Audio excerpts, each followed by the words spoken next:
Welcome to heavy metal football. Indian ফুটবলের বেশ কিছু আপডেটেড নিউজের সাথে আবারও চলে এসেছি নতুন একটা ভিডিও নিয়ে। তো জাতীয় ফুটবল দলের হেড কোচ নির্বাচন প্রক্রিয়ার দ্রুত নিষ্পত্তির লক্ষ্যে খুব শীঘ্রই আবারও আলোচনায় বসতে চলেছেন ফেডারেশনের টেকনিক্যাল কমিটির সদস্যরা।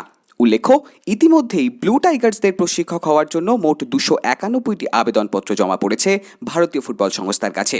এর মধ্যে 100 জন এমন প্রশিক্ষক রয়েছেন যারা উয়েফা প্রো লাইসেন্সধারী।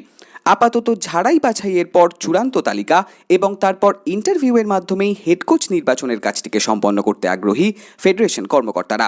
সেক্ষেত্রে চলতি মাসের শেষের দিকেই নবনিযুক্ত প্রশিক্ষকের নাম ঘোষণা করতে পারেন এআইএফএফ ম্যানেজমেন্ট। পাশাপাশি নতুন মরশুমে মাঠে নামার আগে এবার এআইএফএফ এবং রেফারিজ কমিটির তরফ থেকে প্রকাশ্যে আনা হলো বিভিন্ন প্রতিযোগিতায় অংশগ্রহণকারী দলগুলির জন্য বেশ কয়েকটি নতুন নির্দেশিকা।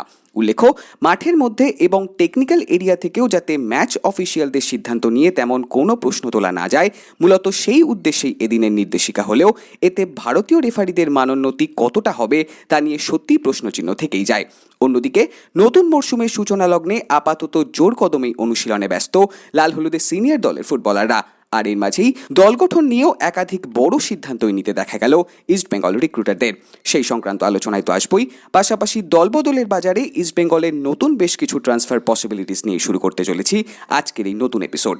তবে ডিটেল নিউজে যাওয়ার আগে যদি চ্যানেলে প্রথমবারের জন্য এসে থাকো, অবশ্যই রেগুলার আপডেটস পাওয়ার জন্য চ্যানেলটাকে সাবস্ক্রাইব করে বেল বাটনটা অন করে দিও। আর ভিডিওটা ভালো লাগলে লাইক ও শেয়ার করতে ভুলো না। তো প্রথমেই আসি দলের তরুণ বাঙালি সেন্টার ফরওয়ার্ড দেবজিৎ রয়ের চুক্তি বৃদ্ধির প্রসঙ্গে দু চার কথায়। তো গত মরশুমে দুর্দান্ত পারফরমেন্স মেলে ধরার পর আগামী 5 বছরের জন্য লাল হলুদ শিবিরেই চুক্তিবদ্ধ হলেন ধূপগুড়ির 16 বছর বয়সী এই বঙ্গতনয়।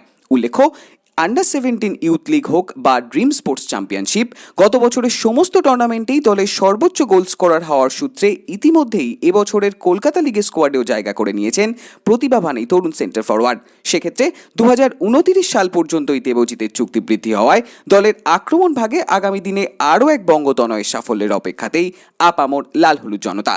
অন্যদিকে সিনিয়র দলের মাঝমাঠের ফুটবলার মোবাসির রহমানের সাথেই এবার চুক্তি বিচ্ছেদের পথে হাঁটলেন লাল হলুদ ম্যানেজমেন্ট। উল্লেখ্য, আজ সকালেই এক বিদায় পোস্টের মাধ্যমেই প্রকাশ্যে আনা হয় মোবাসিরের দল ছাড়ার খবর। সম্ভবত খালিদ জামিলের প্রশিক্ষণে আবারও জামশেদপুর এফসিতেই ফিরতে চলেছেন বছর 26-এর এই মাঝমাঠের ফুটবলার। উল্লেখ্য, তার সাথে এখনও 1 বছর ইস্টবেঙ্গলের চুক্তি থাকলেও গত মরশুম থেকেই প্রশিক্ষক কার্লেস কোয়াদ্রাতের পরিকল্পনায় নিজেকে একেবারেই মানিয়ে নিতে পারছিলেন না তরুণ এই ভারতীয় ফুটবলার। সেক্ষেত্রে নতুন মরশুমে খালিদ জামিলের হাত ধরেই আবারও ভারতীয় ফুটবলের সার্কিটে ফিরতেই মরিয়া থাকবেন প্রাক্তন এই লাল হলুদ যোদ্ধা। এখন দেখার মোবাসিরের দল ছাড়ার সূত্রেই নতুন কোন মাঝমাঠের ফুটবলারের অন্তর্ভুক্তি ঘটে কার্লেস কোয়াদ্রাতের লাল হলুদ শিবিরে। ফাইনালি এবার আসা যাক দলবদল সংক্রান্ত লাল হলুদ ব্রিগেডের অন্যান্য বেশ কিছু আপডেটসের প্রসঙ্গে। তো দলের ভারতীয় স্কোয়াডের শক্তি বৃদ্ধি নিয়ে এই মুহূর্তে বেশ খানিকটা আশা আশঙ্কায় লাল হলুদ সমর্থকেরা। সিনিয়র স্কোয়াডের ফুটবলাররা ইতিমধ্যেই অনুশীলনে নেমে পড়লেও এখনও রক্ষণ এবং মাঝমাঠের শক্তি বৃদ্ধি যে ভীষণভাবেই প্রয়োজন সে কথা না বললেই নয়। বিশেষ করে মোবাসির রহমান দল ছাড়ার পর মাঝমাঠে যে আরও বেশ খানিকটা ঘাটতি তৈরি হলো সে কথা বিশেষভাবেই উল্লেখ্য। আপাতত এই ঘাটতি পূরণ ম্যানেজমেন্ট কিভাবে করবেন বা পরবর্তী পরিকল্পনায় কিভাবে দলকে গঠন করেন ইস্টবেঙ্গল রিক্রুটাররা, এখন সেদিকেই নজর থাকবে আপামর লাল হলুদ জনতারই। উল্লেখ্য, সেন্টার ব্যাক অ্যালেক্স সাজির বিষয়টি এখনও চুক্তিজটে আটকে থাকায় তাকে নিয়ে অপেক্ষা করা ছাড়া আর কোনো উপায় খোলা নেই ইস্টবেঙ্গল রিক্রুটারদের।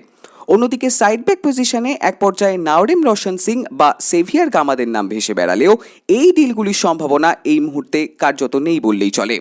তবে এই মরশুমেই ফুটবল সার্কিটে কামব্যাকের অপেক্ষায় থাকা রক্ষণভাগের ফুটবলার আশুতোষ মেহতার সাথে এক প্রস্থ দলবদলের কথা হয়েছে ইস্টবেঙ্গল রিক্রুটারদের। তবে শুধু ইস্টবেঙ্গলই নয়, আইএসএল এর আরও 2টি দলের অফারও রয়েছে 33 বছর বয়সী অভিজ্ঞ ডিফেন্ডারের কাছে।